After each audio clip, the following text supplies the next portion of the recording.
The first thing I registered wasn't the sound. It was the pressure, a sudden thump in the air that rattled the kitchen window, like a heavyweight champ punching water. I spent 22 years as a Navy SEAL, a sniper. My whole life was about a single, perfect moment of stillness before the chaos. But this was chaos at home, and it found my daughter. My wife, Tessa, screamed. It was a thin, brittle sound, like ice cracking. But she didn't run toward the sound. She just stood there. That was the first thing that felt wrong. Hit like, subscribe for more betrayal stories, and comment your city or country. I was already moving. My body, even after 2 years of retirement, doesn't ask permission. I was off the couch, low-crawling the hallway before my brain had even named the sound. Gunshot. Close. I burst through the back door. The yard was quiet. Too quiet. Amelia. I yelled. My daughter, my 15-year-old girl, Amelia. She was supposed to be training Max, our Belgian Malinois. Max was my retirement project. AK-9 trained with all the intensity of my old unit. Then I saw them. Amelia was on the ground, crumpled near the old oak tree. And Max was on top of her. He wasn't moving, but he was covering her, shielding her. A dark, wet stain was spreading across his side. A flicker of movement at the edge of the woods. A glint of chrome. A black sedan peeling out from the access road, spitting gravel. My vision tunneled. The world went sharp. I saw the brass casing glinting in the grass. 9mm. I saw the drag marks. I saw the footprint by the gate. I was cataloging, assessing, switching into mission mode. But I wasn't on a mission. I was a father. Amelia. I sprinted, skidding on my knees beside her. Amelia, baby, talk to me. Her eyes were wide, full of shock. Dad, it hurt. I know. I ran my hands over her. My training took over. Check for exit wounds. Check for arterial spray. Nothing. Then I saw the hole. Not in her. In her backpack. The thick chemistry textbook she was carrying. The bullet had gone clean through it. She was okay. She was on the ground because Max had thrown himself into her, knocking her flat the instant that car door opened. He'd taken the hit. Dad? She whispered, her fingers buried in Max's fur. He saved me. Max whined, a low, pained sound. He licked her face. Once, then his head dropped. Tessa, call 911. Officer down. I shouted, my old terminology slipping out. K9 hit. And get me the med kit. Now. I scooped Max up. He was 80 pounds of dead weight, and the blood was hot on my hands. Amelia was scrambling after me, crying. Tessa was still on the porch. She was on her phone. Who are you calling? I roared. 911.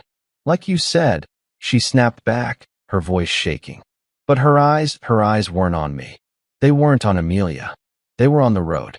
The road where the car had disappeared. He's bleeding out, Tessa. The kit. She fumbled, dropping the phone, and ran inside.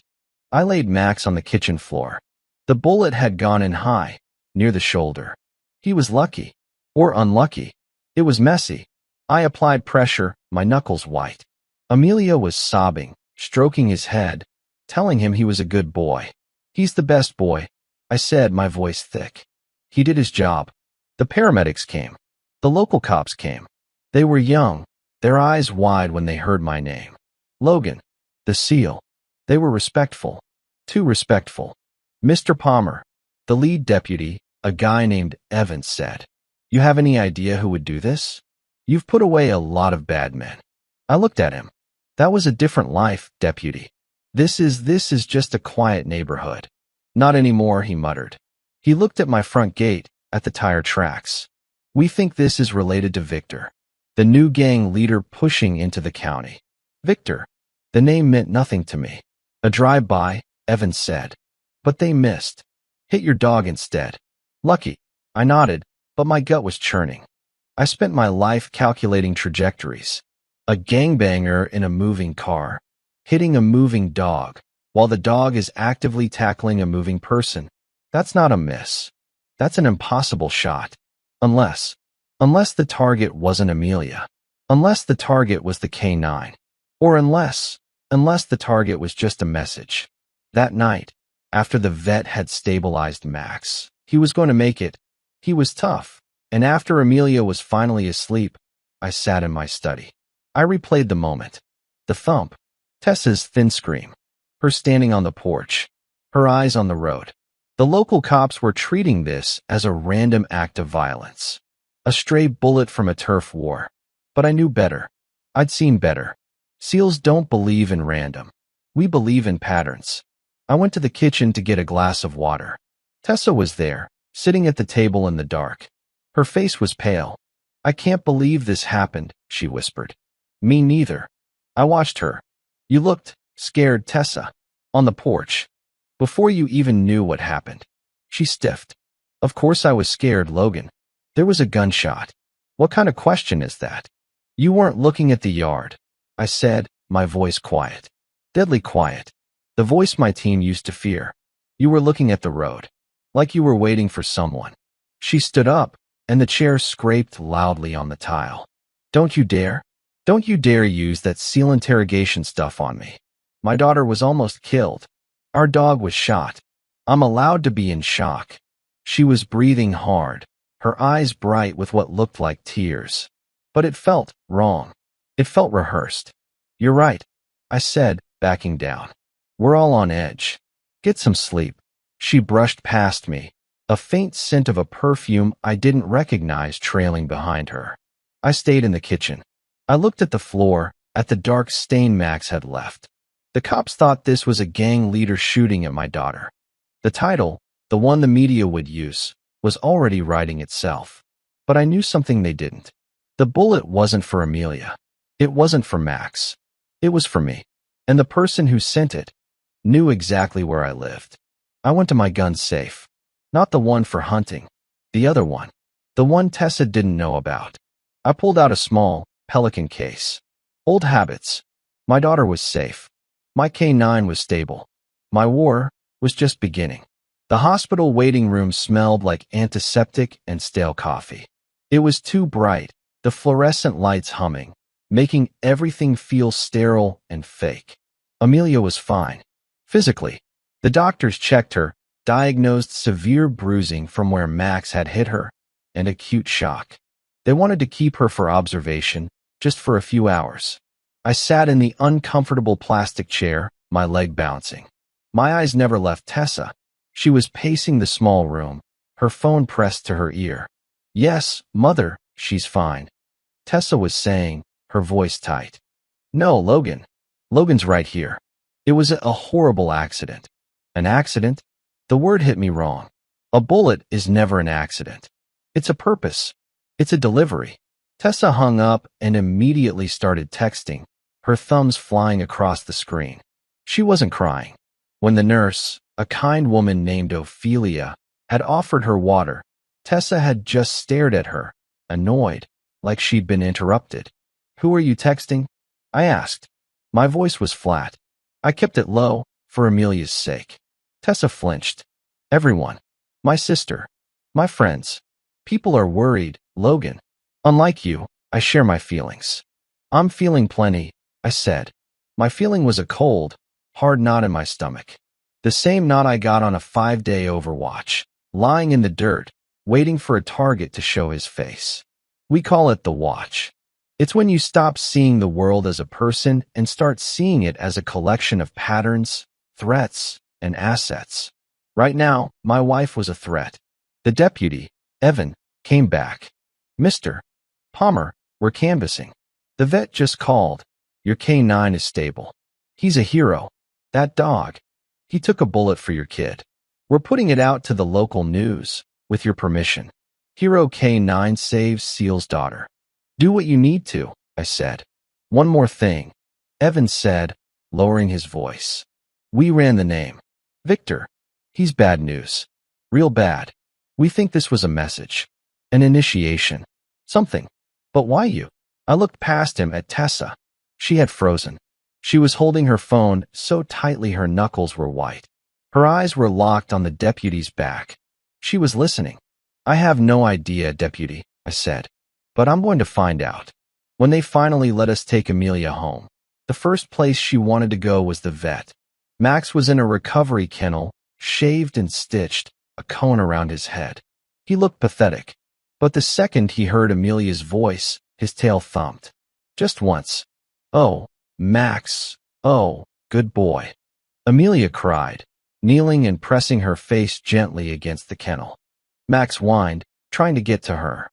He was alive. He was present. But then, Tessa stepped forward. "Oh, poor baby," she cooed, reaching for the kennel. Max stopped whining. A low sound vibrated from his chest. A growl. It was deep, guttural. The "I will end you" growl I'd spent a year training into him for handler protection. Tessa snatched her hand back. "What is wrong with him?" "He's in pain. He's on drugs," I said, stepping between them. But my eyes were on Max. He wasn't looking at Tessa. He was looking past her. At the door. He was still on duty. That night, I told Tessa I was securing the perimeter. She thought I meant the yard. She watched from the window as I installed new motion sensor floodlights and reinforced the locks. But that was just the show. The real work was inside. When she went to take a stress bath, another new habit, I went to her purse. My hands didn't shake. I wasn't her husband right now. I was an operator. I emptied it on the bed. Lipstick, wallet, keys, mints. And at the bottom, tucked into a side pocket I'd never seen her use, was a small, plastic-wrapped burner phone. A cheap, prepaid ghost. My heart hammered against my ribs. "There you are." I slipped it into my pocket and put everything back, exactly as I'd found it. Tradecraft. I went to my workshop, the one place she never entered. I put the phone in a signal-blocking Faraday bag. I didn't turn it on. Not yet. First, I had to watch. Tessa came out of the bath an hour later, wrapped in a plush robe. She seemed calmer. "I'm going to run to the store," she said. "We're out of everything. Coffee, milk." At 10 p.m., I asked. "I can't sleep, Logan. I need to do something normal." She forced a smile. It was hideous. "Fine," I said. "Be safe." The moment her headlights disappeared down the drive, I was moving. I went to her car. The one she didn't take. The family SUV. I knew my wife. She was sloppy. If there was one burner, there was a reason. I spent 22 years learning how to search a vehicle for hidden compartments. It took me less than 90 seconds. It was taped up under the driver's seat, tucked deep against the console. A second burner phone. This one was different. Newer. A smartphone. I took it back to the workshop. I powered it on. It was locked. A 6-digit PIN. I tried her birthday. 041280. No. My birthday. 110,578. No.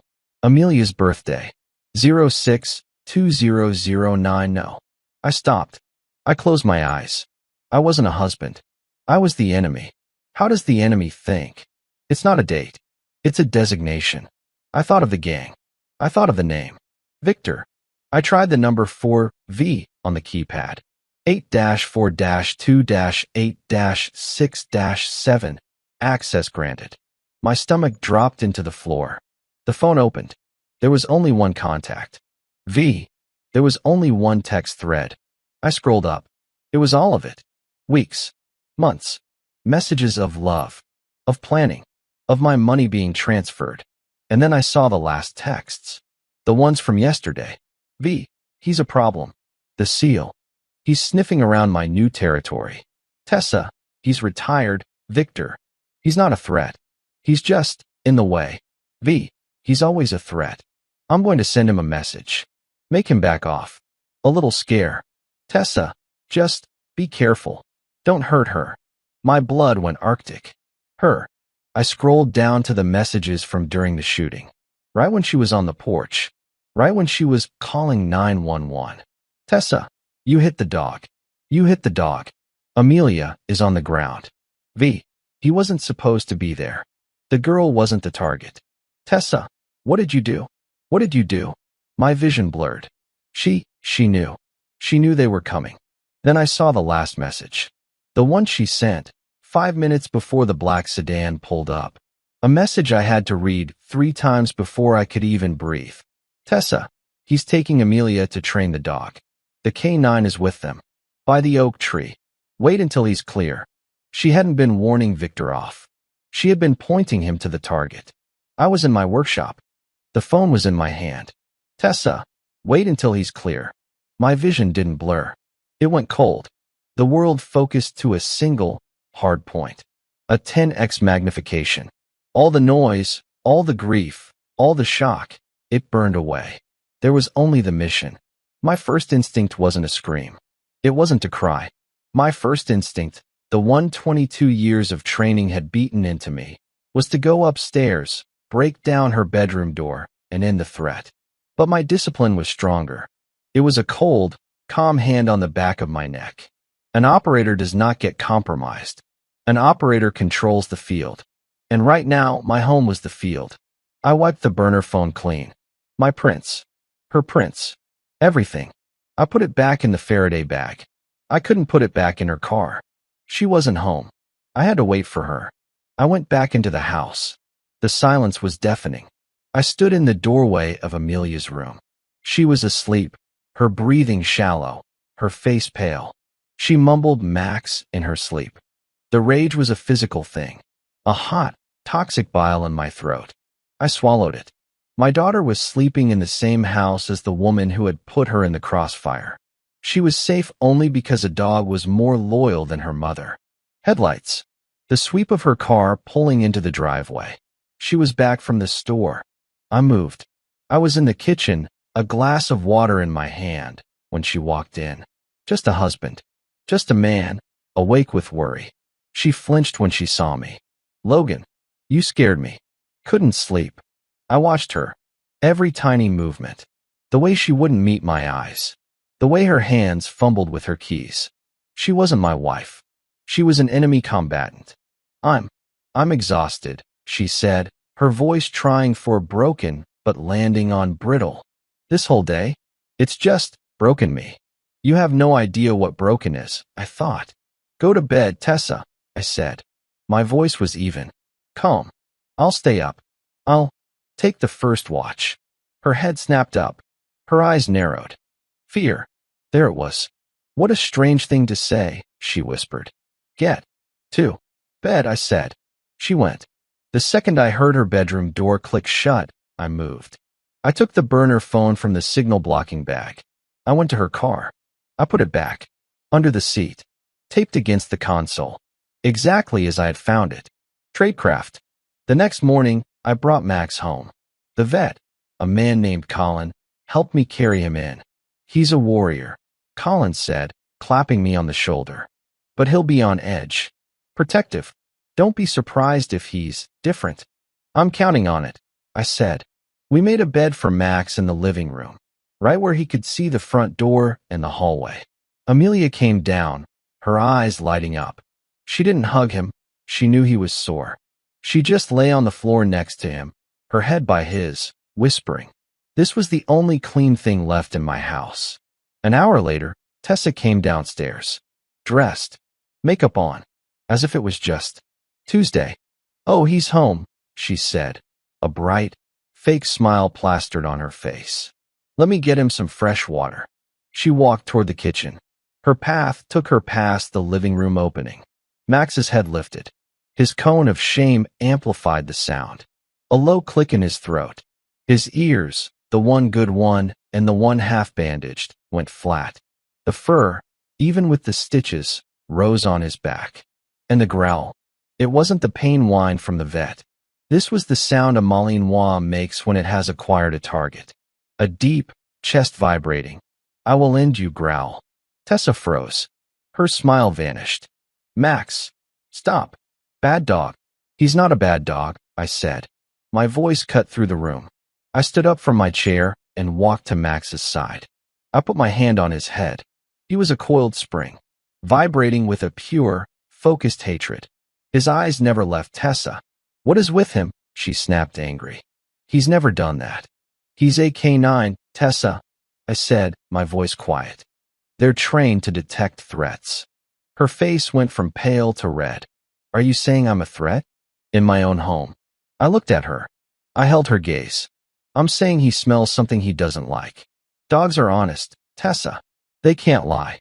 I am not going to be attacked by an animal, she spat. Either you control him, or he goes back to the vet. She turned and stormed into her home office, slamming the door. Max put his head down, but his eyes stayed on that door. Good boy, I thought. You see her too. I knew she'd have to make a call. She'd need to report in. She wouldn't use the burner smartphone in the house, not now. She'd use that other cheap burner, and she'd go to her car. I had 22 years of signals intelligence. My old deployment gear was in a locked Pelican case in the workshop. It was old school, but it was reliable. While she was on a conference call, a lie, I went to the garage. I didn't bug her car. That's amateur. She might find it. I bugged the garage itself. A tiny directional microphone, smaller than a dime, powered by the garage door opener's own electrical line. I aimed it straight at the driver's side window.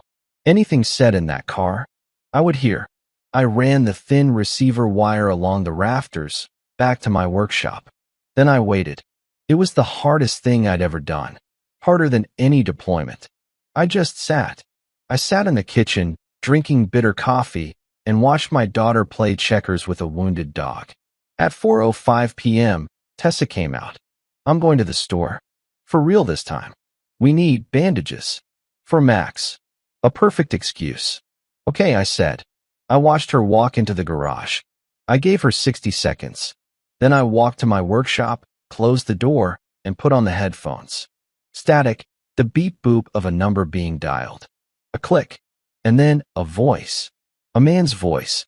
Smug. Low. You sound stressed, baby. It was him. Victor. He knows. Tessa's voice was a harsh whisper. She sounded terrified. Genuinely terrified. The dog, she said, her voice cracking. Logan, the way he looked at me. He knows. Calm down, Victor rumbled. He doesn't know anything. He's a meathead. A soldier. He thinks with his fists. He's not smart like us. You don't understand, Victor. He's not just a soldier. He's quiet. And that dog. He's looking at me like he wants to rip my throat out. Then let him, Victor laughed. A cold, dead sound. Dogs are just property. We'll deal with the dog. We'll deal with Logan. You just do your part. What part? She whispered. The insurance policy, Tessa. The one I told you about. The one on his life. Did you sign the papers from your lawyer, or not? My heart stopped. I stopped breathing.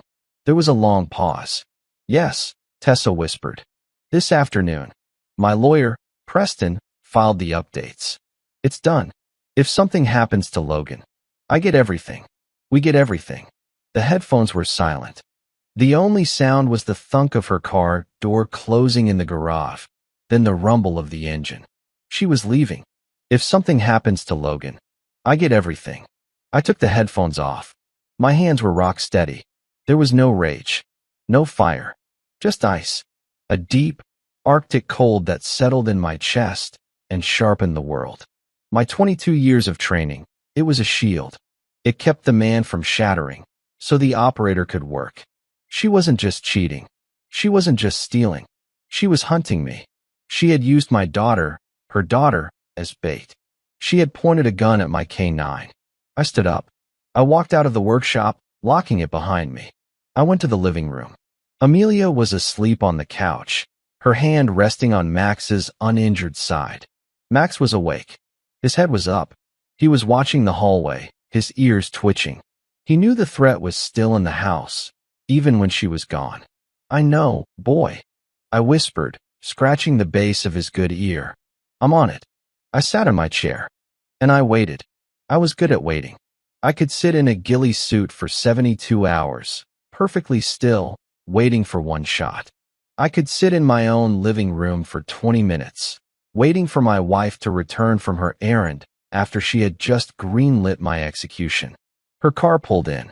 The engine cut. The garage door word shut. I heard her keys in the lock. The door opened. I'm back, she called out, her voice trying to be light. Max let out a single, low woof.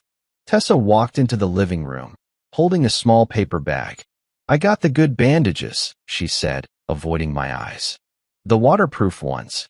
She looked at Amelia, asleep. She's been out all afternoon. She's recovering, I said. My voice was a dead flat monotone. Right. Tessa moved toward the kitchen.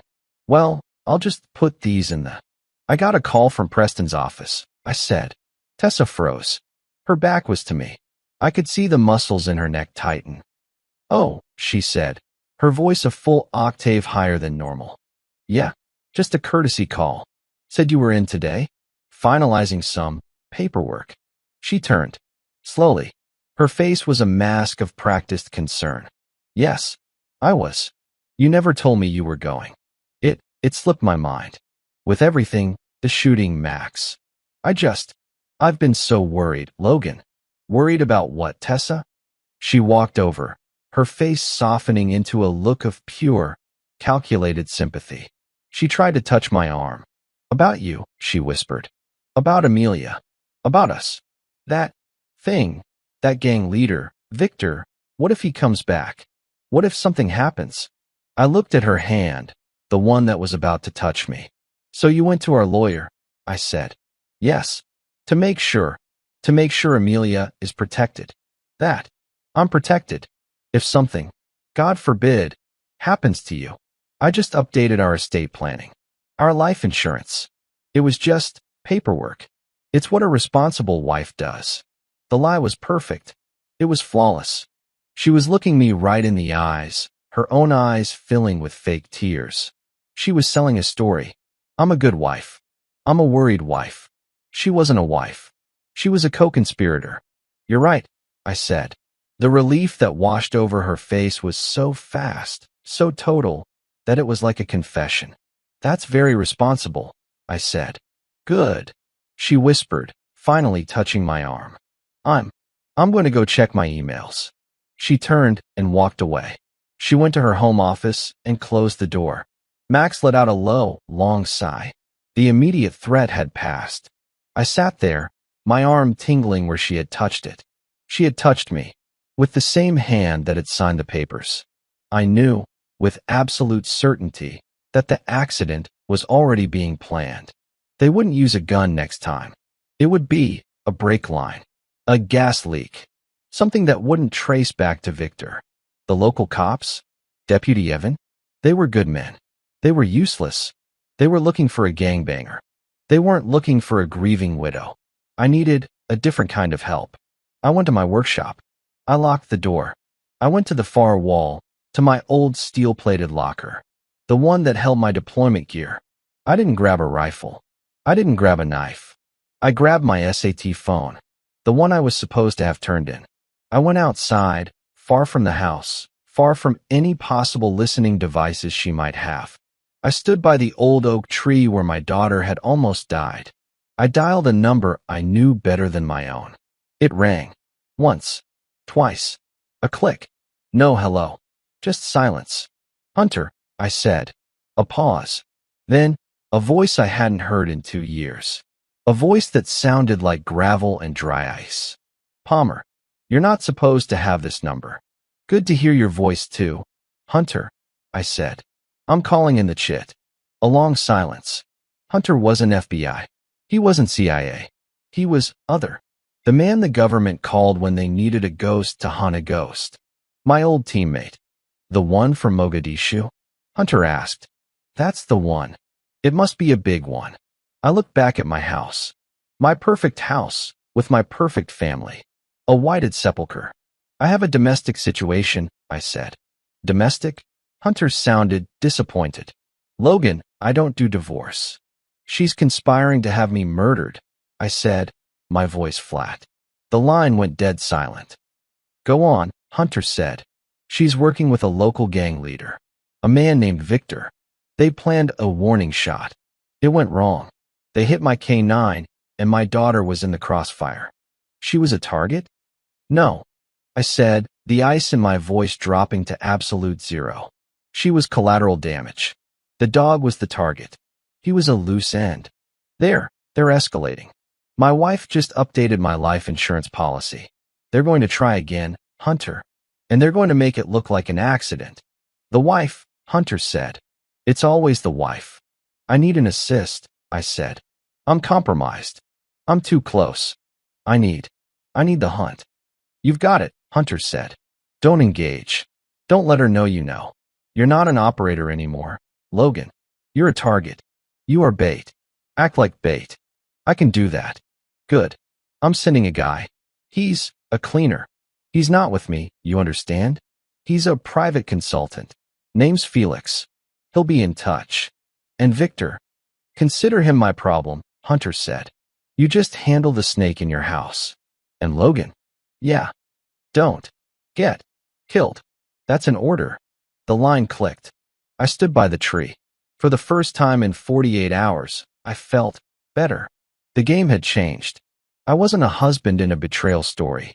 I was a sniper setting my field of fire. And they were all walking right into it. The morning after was a new kind of war. A cold one. I woke up on the couch. I hadn't slept. I had simulated sleep. When Tessa came downstairs, she found me there, a blanket pulled up to my chin, my breathing even. I was playing the part Hunter had given me. Bait. Bait had to look weak. It had to look broken. Logan, Tessa whispered, touching my shoulder. I flinched, my eyes snapping open. I made sure to look lost, disoriented. I must have fallen asleep. I mumbled. You've been out here all night, she said. Her voice was a perfect blend of wifely concern and exhaustion. A performance. Come to bed. You need real rest. Can't, I said, sitting up. I rubbed my face, a gesture I knew made me look haggard. I have to check the perimeter. Again, she asked, exasperation creeping in. Logan, you've checked it 5 times. The police are watching the house. They're not watching, I snapped, letting a flash of unstable seal show. They're driving by. It's not the same. I saw her calibrate. She saw the broken soldier, and it relieved her. A broken man is predictable. A broken man is easy to handle. Okay, she said, her voice soft. Okay, Logan. Whatever you need to do to feel safe. She wanted to make coffee. As the machine hissed, Max, from his bed in the living room, let out a low, soft growl. He never looked at her. He was just reminding her he was there. She flinched and moved away from him. I'm calling a security company, I said, my back to her. A real one. I'm going to turn this place into a fortress. This was the first move in Hunter's plan. A security company, she said, her voice tight. Don't you think that's a little much? We'll have wires everywhere. It'll be a prison. We're already in a prison, Tessa, I said. This one just doesn't have bars yet. I made the call. It was a dummy number Hunter had given me. 2 hours later, a white van pulled up. It didn't say SEAL Team or SWAT. It said Aegis Security Solutions. A man in a navy blue polo shirt and khaki pants got out, holding a clipboard. He looked like an accountant. He was trim, neat, and had a pair of the kindest eyes I'd ever seen.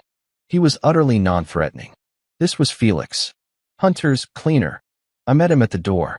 Mr. Palmer? Felix, with Aegis. You called about the intrusion. Tessa was standing right behind me. She was watching his hands, his belt, looking for a gun. There was nothing. She relaxed, almost visibly. She'd been expecting Rambo. I'd given her a Best Buy employee. My wife, Tessa, I said. Felix smiled, and the kindness in his eyes amplified. Ma'am, a terrible thing that happened. Truly. Let's make sure it never happens again. He was good. He was perfect. I'll let you two talk, Tessa said, forcing a smile. I'll be in my office. Just don't let him sell you a tank, Logan. She laughed. Felix laughed with her. No tanks today, ma'am. Just peace of mind. The second her office door shut, Felix's smile evaporated. His eyes went flat. She's a piece of work, he whispered, his voice completely different. You have no idea, I said. Hunter says you're good bait. Let's make sure you don't get eaten. Let's walk the perimeter. Show me where it happened. We walked outside. We were just 2 men, talking about security cameras. The garage audio is solid, Felix said, pointing at a corner of the roof.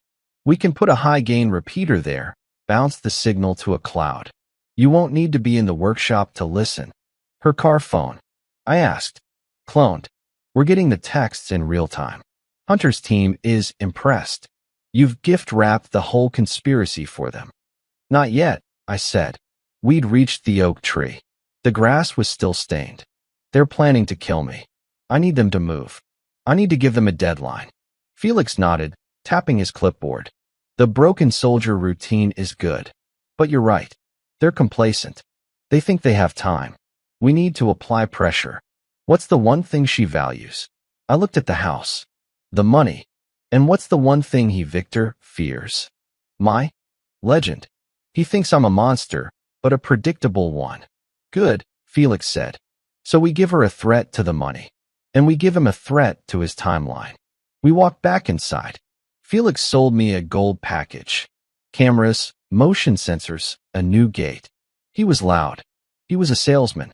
Tessa came out of her office to sign the paperwork, looking annoyed at the cost. It's a lot, Logan, she said. Peace of mind, Tessa. Like the man said. After Felix left, I waited.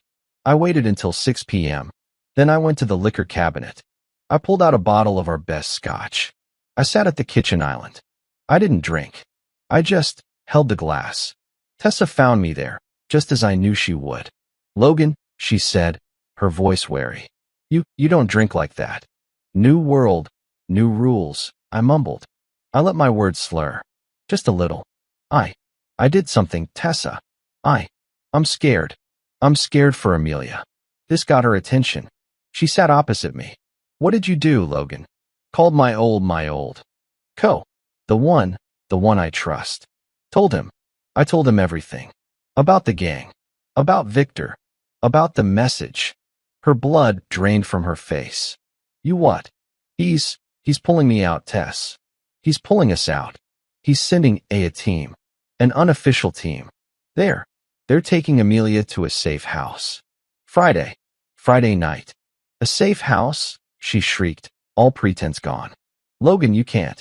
That's insane. You are not taking my daughter. She's my daughter too. I roared, slamming the glass down. Water splashed. And I'm not losing her. What about the money, Logan? She tried, switching tactics. Our assets. We can't just leave. I don't care about the money. I yelled. It's done. Friday, 10 p.m. A black SUV. They're coming for her. And I told him about the life insurance. He's having a lawyer freeze our accounts. Pending investigation. He said, bait, hook, sinker. Her face was white. Freeze our accounts. He thinks I'm unstable. He thinks I'm a liability. I put my head in my hands. He's taking it all away, Tessa. To protect me. I stayed like that. Broken. I heard her stand up. I need some air. She ran. Not walked. Ran. I gave her 30 seconds. I walked to my workshop. I put on the headphones. The garage. Her car door. The beep boop of the burner phone. Click. Victor, she was sobbing. Hysterical. What? What's wrong? He's done it. He's done it. He's cracking up. He's talking to his old SEAL team. They're coming. They're freezing the accounts. Victor. The insurance. All of it. They're taking the girl. Friday. A long pause. Victor's voice was a low growl. No, he's not. He's not freezing my money. And he's not taking the girl. If the girl's gone, he's got no reason to stay. What do we do? Tessa cried. He just made his last mistake. He's a meathead. He thinks he's safe until Friday. The accident. We're moving it up. We do it tomorrow night. Felix's security guys won't even have the cameras plugged in yet. It's perfect. Tomorrow. Tessa whispered. Tomorrow. You just keep him calm. Keep him broken. I'll handle the rest. I took off the headphones. I looked at the wall of my workshop. At the tools. At the plans. No. Victor. I whispered to the empty room. I'll handle you. This was the day I was supposed to die. The air in the house was thick, toxic. Tessa was an angel. She made me coffee. She brought me a plate of toast I didn't ask for. She kept touching my shoulder. You look so tired, Logan. Why don't you rest? I, I can watch Amelia. No, I said, my voice gravelly from the scotch. It was water and lack of sleep. I'm, I'm on duty. Max, from his bed, watched her every move. Every time she got within 5 feet of me, his low growl started. It was the only honest sound in the house. You have to do something about that dog, she hissed, her angel facade cracking. He's fine, I said. He's protective. At 0900 hours, the Aegis security van pulled up. Felix. Tessa saw him from the kitchen window. He's back? I thought he was coming next week. He's fast-tracking the job, I mumbled. Because of, the threat. He's putting in the seismic sensors. It was a beautiful lie. Felix came in, all smiles and apologies. Mrs. Palmer, so sorry to intrude. We just got the perimeter sensors in stock, and my boss, well, he's ex-military. He insisted we secure the asset immediately. He meant your lovely home, of course. He had disarmed her completely. I'll be working in the garage and around all over the yard, Felix said cheerfully. You won't even know I'm here. He went to the garage. I followed, to show him the breaker box. The second the door was down, Felix's smile was gone. He opened a heavy-duty security case. It wasn't full of sensors. Hunter's team was busy last night, Felix said. He lifted out a false bottom. Underneath were 5 tightly wrapped kilograms of something. That's, I said. From Victor's primary distribution warehouse, Felix said. Our auditors found a surplus. Funny thing, it's got his unique, sloppy stamp all over it. Completely, 100% traceable to his entire organization. The shelter, I said. The shelter, he agreed. The plan was simple. I had to give Victor a reason to be at the shelter. My Friday lie had made him desperate. Now, I had to give him a target. While Felix worked on the garage keypad, I went back inside. Tessa was in her home office, the door open. On a call. I knew she was listening. I grabbed an old duffel bag. My go bag. I walked into the kitchen, acting squirrely, paranoid. I checked the window, looking over my shoulder. Tessa's conference call went silent. She was watching me. I opened the pantry. I took out 2 tins of emergency rations. I took a box of shotgun shells. I zipped them into the bag. I made it look heavy. What are you doing, Logan? She asked, her voice sharp. I jumped, like a guilty kid. Nothing. Just getting supplies. Supplies for what? The safe house. They said. I need my own go bag. Just in case. You're acting crazy, Logan. You're scaring me. I'm not. I'm just. I looked at her, and I let the broken seal come out, full force. My eyes wide. They can't take everything. Tessa. A man has to have a contingency. A last stand. My gold. My papers. I'd said the magic word. Gold. Her eyes, just for a second, flashed. Greed. Logan, what gold? The gold from before, I whispered, tapping my temple. The team. We all have a stash. For this. For when it all goes wrong. I zipped the bag shut. I slung it over my shoulder. You tell anyone, and I'm dead. I hissed. I won't, she whispered. I walked out the back door. I didn't look back. I knew, with 100% certainty, she was already on her phone. I walked to the edge of the property, to the old, concrete storm shelter, half buried in the earth. Felix was there, testing the soil. We opened the heavy steel door. It was musty, dark. She's texting, Felix said, looking at his own phone. He read it aloud. Tessa, he's lost it. He's at the shelter. He said he has a go bag. He said, gold. Victor, he has gold in there. He's burying it. Felix looked at me. Victor's response, perfect. Stay in the house, Tessa. Lock your door. Don't come out. No matter what you hear. It's happening tonight. Good, I said. Felix took the bricks of narcotics from his sensor bag.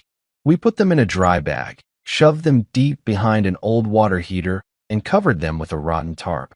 We didn't bury them. We just hid them. So, Victor comes tonight, I said. He comes for me. He comes for the gold. He kills me. He takes the bag. And what? He just leaves. That's his plan, Felix said. But he'll be greedy. He'll look for more gold. He'll tear the shelter apart. And he'll find his own product. He'll probably try to take it too. But the cops, I said. That's the last piece, Felix said. He handed me a small, GPS-enabled burner phone. Hunter's team will be in the woods, providing overwatch.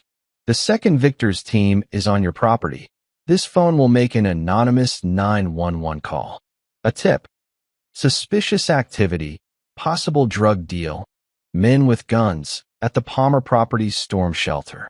The cops will get here, and they'll find Victor in a storm shelter on your property, surrounded by his own drugs, with a go bag full of rations. And your body? Felix smiled.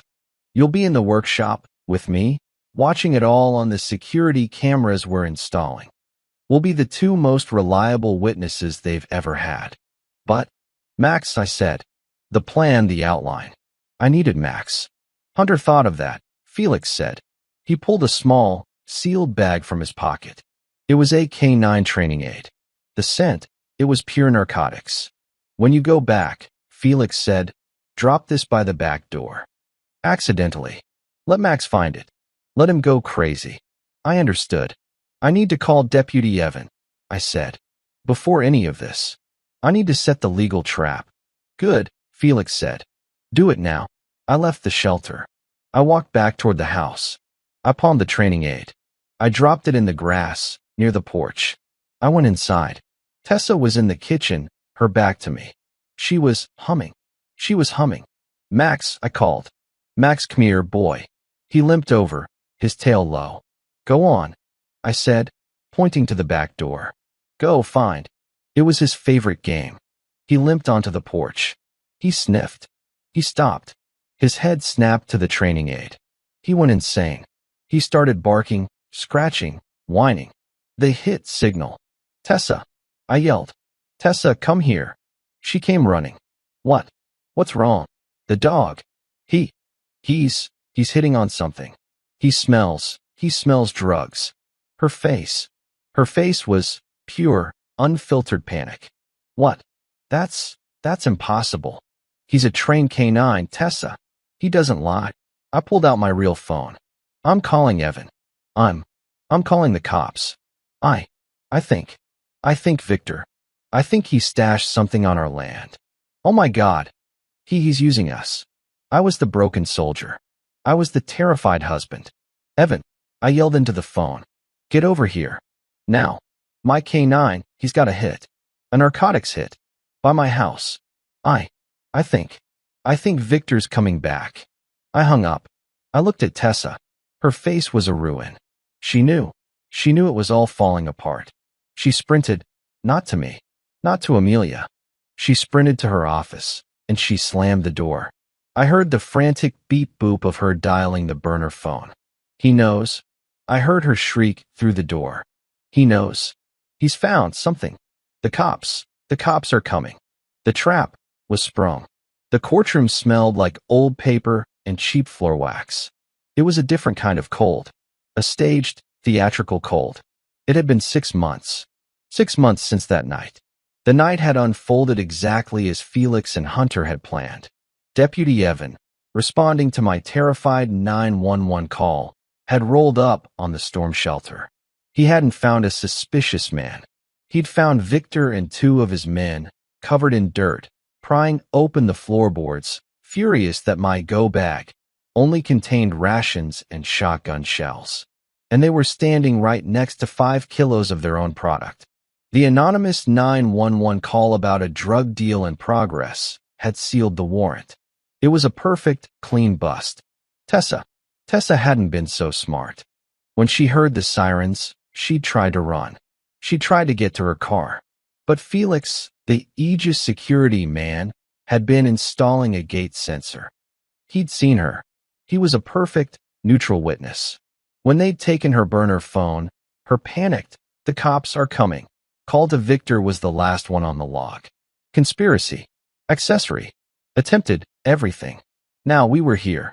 Victor, looking small and pathetic in a suit 3 sizes too big, was on trial for narcotics trafficking, attempted kidnapping, and a dozen other things. I was the star witness. The victim. The retired SEAL just trying to protect his family.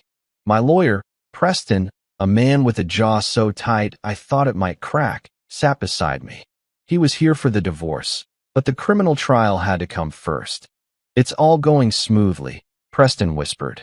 Jocelyn, the prosecutor, is tearing them apart. This is a slam dunk. Then, the prosecutor, Jocelyn, a woman with zero patience and hawk-like eyes, stood up. The prosecution calls Tessa Palmer. The courtroom went silent. My blood didn't go cold. It turned to slush. Preston grabbed my arm. What? No. They can't. She's a co-conspirator. She took a deal, Preston, I said, my voice flat. I didn't take my eyes off the door. She's going to testify against Victor to save herself. But, Tessa walked in. She was different. She wasn't the terrified woman from the garage. She wasn't the humming monster from the kitchen. She was wearing a high-necked gray dress. Her hair was back. She looked like a victim, like a librarian. She took the stand. She swore the oath. She did not look at me. Jocelyn was brutal. Mrs. Palmer, did you have a relationship with the defendant, Victor? He pressured me, Tessa whispered. He was a bad man. He scared me. Did he threaten your husband, Mr. Palmer? Yes, she whispered, her voice cracking. He was obsessed with Logan. He called him a meathead. He wanted to hurt him. She was good. She was painting herself as the terrified woman caught between 2 alpha men. Victor's lawyer, a slick man named Grant, just smiled. He didn't even bother to cross-examine. Jocelyn finished. Thank you, Mrs. Palmer. No further questions. Tessa looked relieved. She thought it was over. But Preston leaned in, his knuckles white. She's lying. She's not a victim. She's the architect. I know, I said. And then, the real trial began. Victor's lawyer, Grant, stood up. Actually, Your Honor, I do have a few questions for this witness. Jocelyn, the prosecutor, looked confused. She's your witness, counselor. Is she? Grant smiled.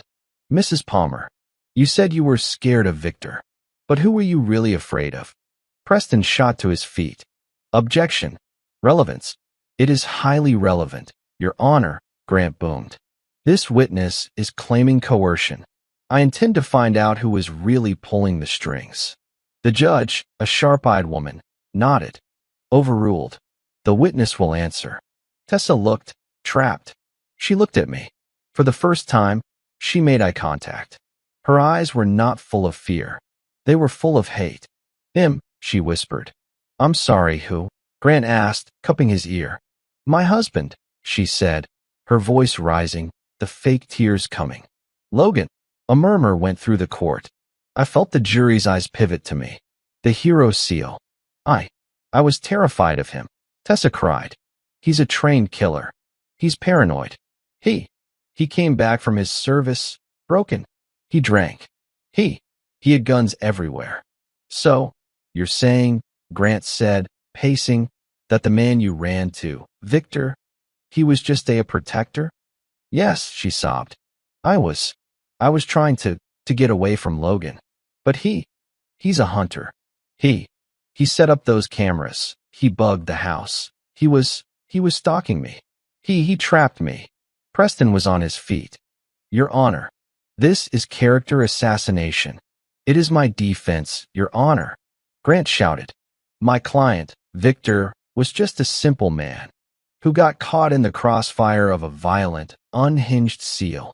Mr. Palmer, he planted those drugs. He framed my client. He used his attack dog to create a fake 911 call. It was a setup. My client is the victim. Tessa is the victim.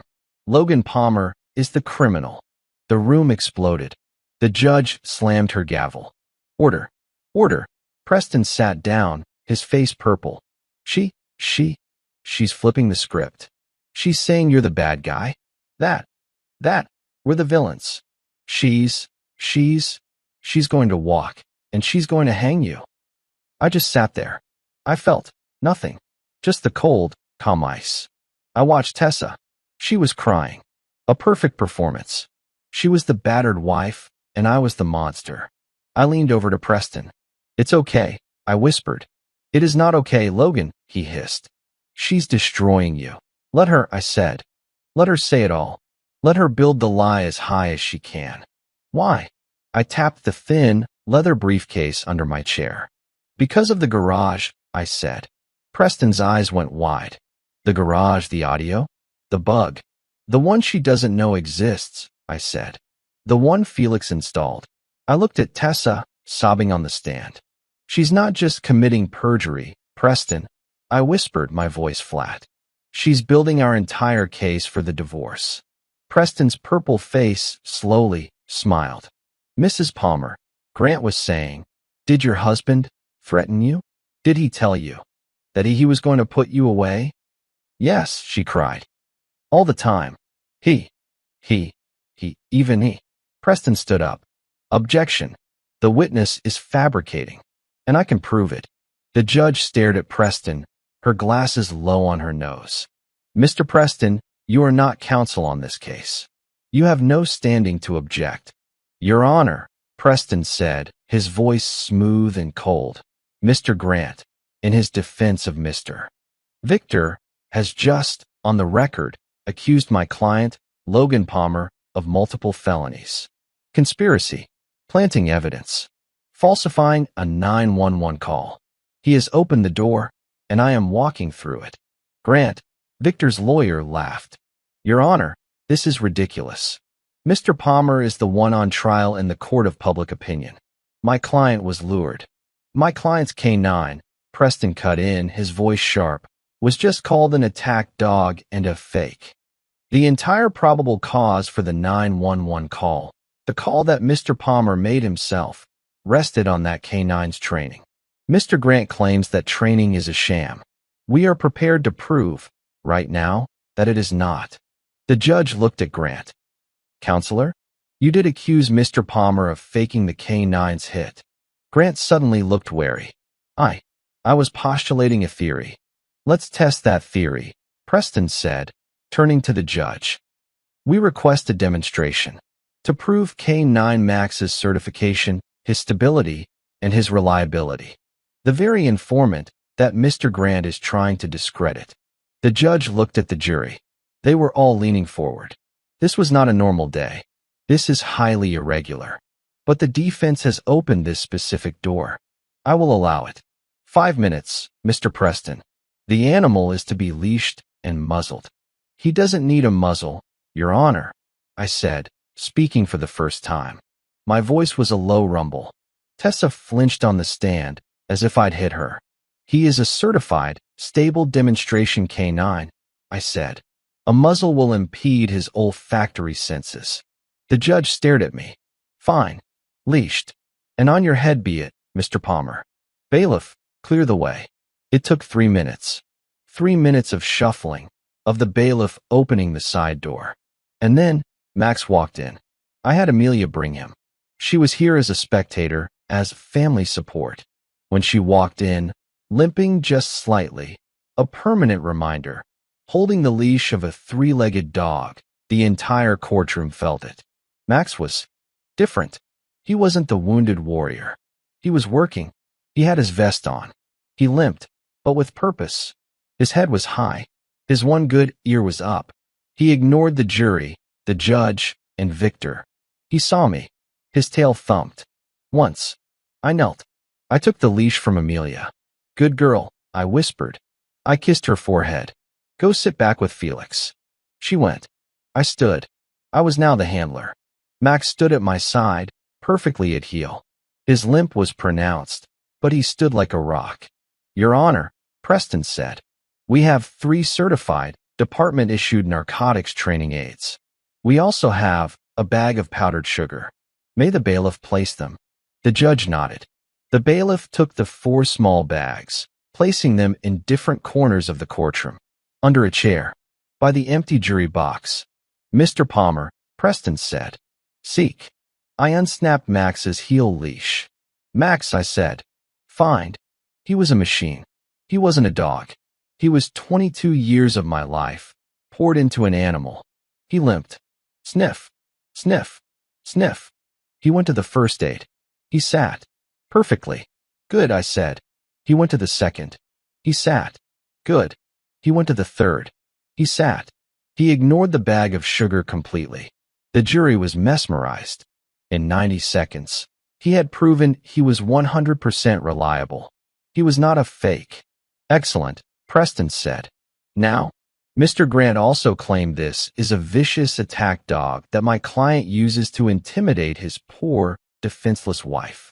Preston looked at Tessa on the stand. She was gripping the wooden rail so hard her knuckles were bone white. K9 Max is also certified in threat detection, Preston said. He is trained to be stable around non-threats, but to alert to agitation, adrenaline, guilt, the scent of a threat. Preston began to walk. Let's demonstrate his stability. He walked toward the jury.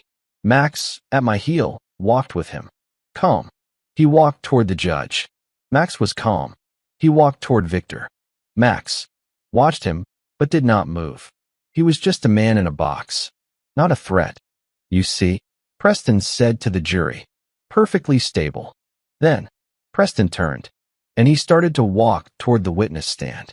Objection, Grant yelled. He's badgering the witness.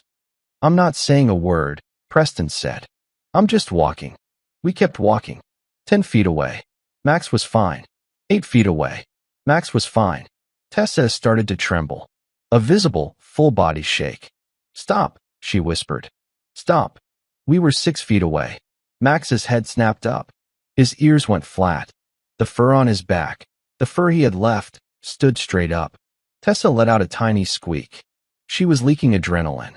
She smelled guilty. No, she said, her voice high. Get him away. We took one more step. Max changed. The growl started. The low, guttural, vibrating sound that I knew from my kitchen. The I will end you sound. It wasn't a bark. It was a promise. He bared his teeth. He lowered his head. He was not looking at me for a command. He was on duty. He was focused entirely on the threat. Tessa screamed. A real, raw, animal panic scream. Get it away from me, she shrieked, scrambling backward out of the witness box, falling over the chair. He's trying to kill me. The courtroom exploded. The bailiffs drew their weapons. The judge was slamming her gavel. I just stood there. I gave a short pull on the leash. Max never broke eye contact with Tessa, who was now a sobbing, hysterical mess on the floor.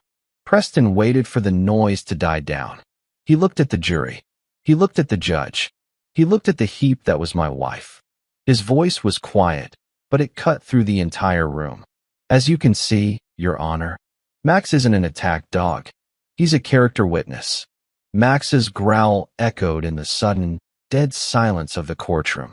Tessa was a heap on the floor, hyperventilating. The jury was staring, not at her, but at the dog. And the dog was staring at her. I gave the leash a soft, firm tug. Max heel. He instantly broke his stance.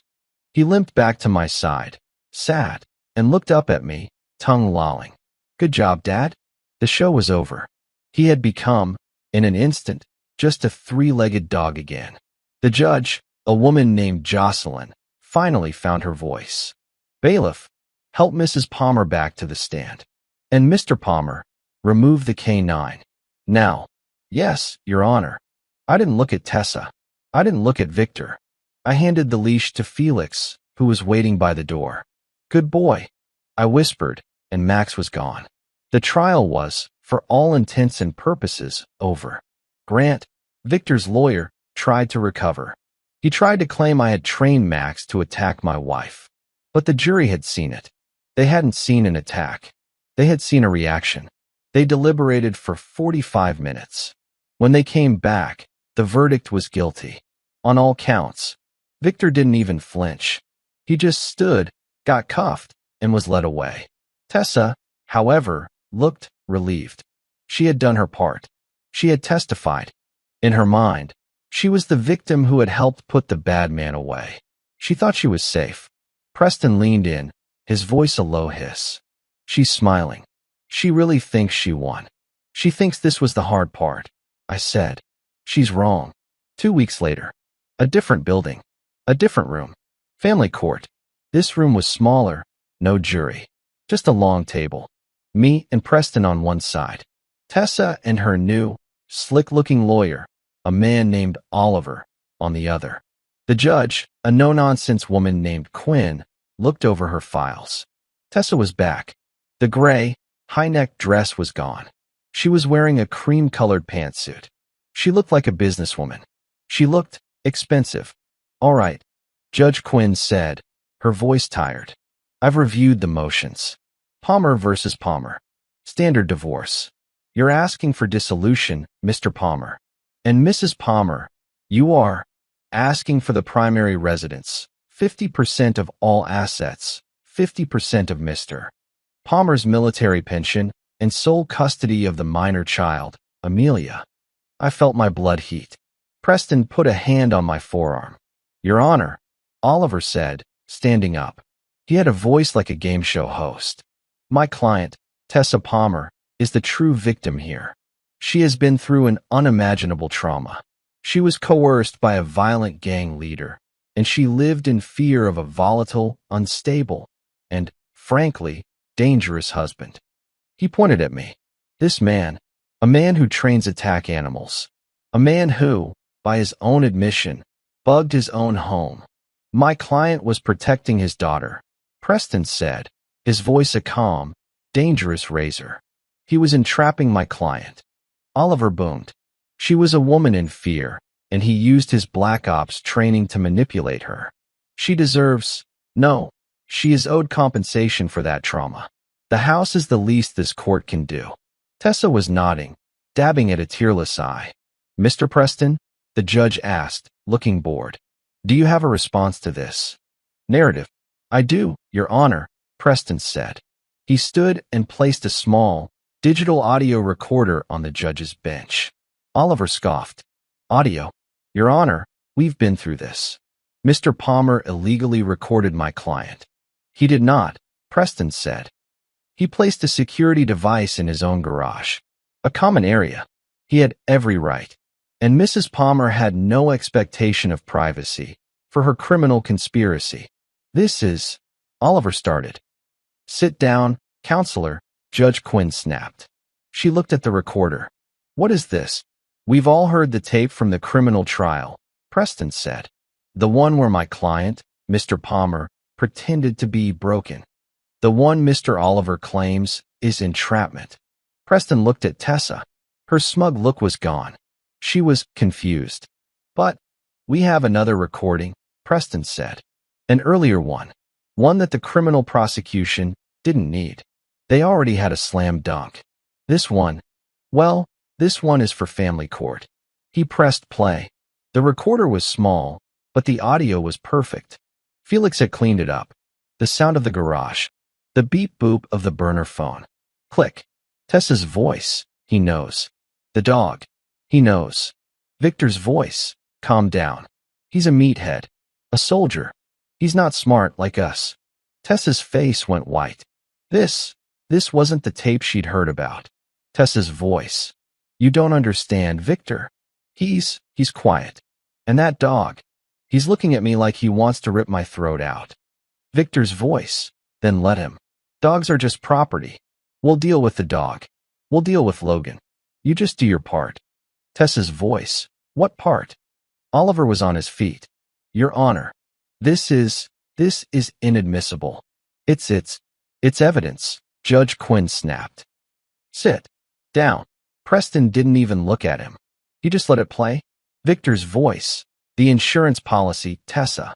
The one I told you about. The one on his life. Did you sign the papers from your lawyer or not? There was the long, terrible pause. And then, Tessa's voice. Yes. This afternoon. My lawyer, Preston, filed the updates. It's done. If something happens to Logan, I get everything. We get everything.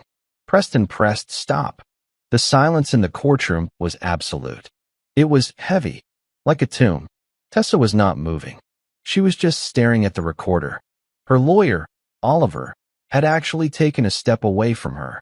Judge Quinn took her glasses off. She rubbed the bridge of her nose. She looked disgusted. "Mr. Oliver," the judge said, her voice dangerously quiet. "Did you know about this?" Your Honor, my client, she assured me she was a victim of coercion." "Mrs. Palmer," the judge said. Tessa didn't move. "Mrs. Palmer." Tessa finally looked up. Her face was, it was the face of a person who had just watched her entire world burn to the ground. He was supposed to be a meathead," she whispered. "It was so quiet, I almost missed it. He was supposed to be stupid." Judge Quinn's eyes snapped open. She'd heard it. She looked at me, then at Tessa. "Mrs. Palmer, you didn't just conspire to murder your husband. You didn't just put your own child in the line of fire. You did it for money. And you sat in this courtroom, under oath in my colleague's trial, and you perjured yourself, painting yourself as the victim." She slammed her gavel. The sound made Tessa jump. "Motion for 50% of assets. Denied. Slam. Motion for pension. Denied. Slam. Motion for primary residence. Denied. You will vacate the property by 5 p.m. tomorrow. Slam. Motion for sole custody. Denied. Slam. Your Honor." Oliver squeaked. You can't." "I can," she roared. "This marriage is dissolved.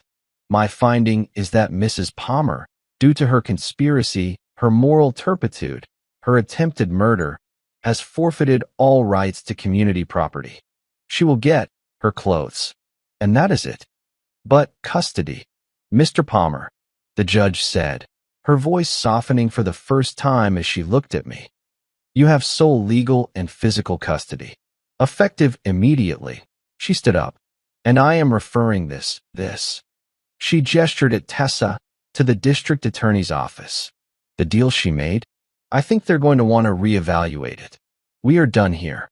She swept out of the room. Tessa just sat there, staring. Oliver, her lawyer, just picked up his briefcase and walked out. He didn't say a word. He just left her. It was just us, me, and Tessa. Preston, sensing it, tapped my shoulder. "I'll wait in the hall." I stood up. I buttoned my jacket. Tessa finally looked at me. The hatred was gone. The fear was gone. There was nothing. Just an empty, hollow void. "My perfume," she whispered. "What?" "The perfume you said you smelled. In the kitchen. That first night. The night Max was shot. I remember. It was Victor's. It was from his car. I wasn't even smart enough to change my clothes. She looked down at her hands. "You weren't supposed to be smart, Logan," she whispered. "You were just the muscle. You were supposed to be easy." I looked at her. The woman I had loved. The woman who had given me Amelia. She was just a stranger. A pathetic, hollow stranger. "The thing you forgot, Tessa," I said. I turned and walked to the door. "Snipers are hunters. We're not muscle. We're brains. We just wait." I left her there, sitting alone in the empty courtroom. It was over. You don't measure healing in months. You measure it in firsts. The first time Amelia laughed, and it didn't sound brittle, like ice. The first time she went for a walk by the woods alone. The first time Max, my three-legged warrior, managed to jump onto the couch all by himself, landing with a soft woomph and demanding, not asking, for a belly rub. And the first time, I sat in my own kitchen, with my back to the door, and I didn't feel a single crawl of fear up my spine. The seasons turned. The dead leaves of the trial were raked away, and the new green of just life started to push through. We're on the back porch. It's sunset. The air is cool. Amelia is sitting on the steps, sketching in a pad. She's incredible. She's not just fine. She's strong. The bullet that tore through her textbook, it didn't break her. It forged her. Max is asleep at her feet. His head is on her sneakers. He groans, chasing rabbits in his sleep. He is, by all accounts, a perfectly useless, incredibly spoiled, happy dog. His war is over. He's home. I got a letter from the district attorney's office. Tessa's perjury, her confession in the family court. It was, as the DA put it, a gift. Her deal was revoked. Her victim status was stripped. The audio of her and Victor, the one where she signed my death warrant, that was played in her new trial. She is where she belongs. She's not a monster in my house. She's not a ghost. She's just gone. I look at Amelia. She's drawn the oak tree. I'd offered to cut it down. I wanted that whole part of the yard gone. She'd stopped me.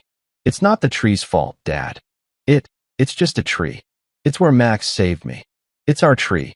She's right. It's not the place. It's the memory. And we're making new ones. My old life. 22 years as a sniper. I thought that training was for them. For the enemy. For the hunt. I was wrong. It was for this. It was the discipline that kept me from shattering when I heard the betrayal. It was the patience that let me set the trap. It was the tradecraft that let me listen as my wife called me a meathead. In the end, she was right. I wasn't smart like her. I was just a professional. Amelia holds up her sketch. It's the tree, and it's Max sitting under it. And in her drawing, he has all 4 legs. That's how I see him, she says quietly. Me too, baby. I say, my voice thick. Me too. The war is over. The house is just a home. My daughter is safe. My K9, my hero, is asleep. And I am at peace. Story is finished. This entire journey was intense. And the bond between a man and his K9 and a father and his daughter is one of the strongest things on this earth.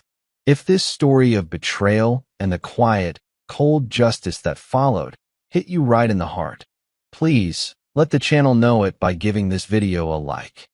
And if you're not already with us, hit subscribe and ring that bell. We have so many more stories to tell, and we want you here for every single one. We're a community, and I'm always curious. Where are you watching this from? Let me know your city or your country in the comments below. And I have one last question for you, an emotional one. When Tessa was exposed in court, did you feel justice? Or did you just feel sad? Let me know what you think. And finally, what kind of stories do you want to see? What type of revenge? What kind of betrayal? What do you love to hear? Tell me in the comments, and I will bring those stories to life for you. Thank you for being here. We'll meet again in the next thriller, the next epic, amazing story of revenge. Until then, take care of yourselves.